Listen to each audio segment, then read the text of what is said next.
Hello guys, এটা ছিল আমার বরমশাইয়ের ক্লাবের অন্নকূটে। সেখানে আমি সাজুগুজু করে নিয়েছিলাম। সব মেম্বারের বউরাই সাজুগুজু করে যাবে, তো আমি বা বাদ যাই কেন বলো।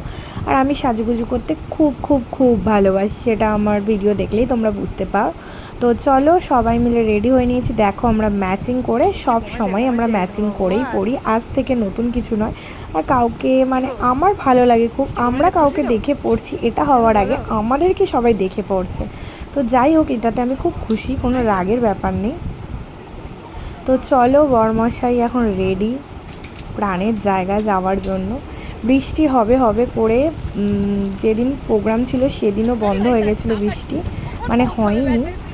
আর এই অন্নকূটের দিনও বৃষ্টি বৃষ্টি যেতে পারবো না, কারণ আমাদের সকালেই যাওয়ার কথা ছিল, তো যেতে পারিনি বৃষ্টির জন্য। কারণ আগের দিন রাত তিনটের সময় বাড়ি এসেছি, তো তাই জন্য বৃষ্টি করে তার পরের দিনে আর মানে উঠতে পারছিলাম না প্রথমে, তারপর বৃষ্টি করে আর যেতে পারছিলাম না।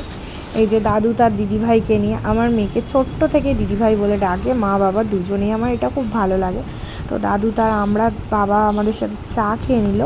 তো চা খাওয়া হয়ে গিয়েই চলো তার দাদু তাকে আইসক্রিম কিনে দিতে ব্যস্ত হয়ে পড়লো। কারণ আইসক্রিমটা নিয়ে আর সবুর হচ্ছে না, ওখানে যাবে বলে।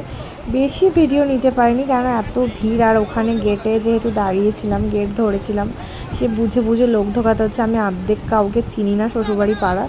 তো যাই হোক, তার জন্য দেখতে পাচ্ছি আমরা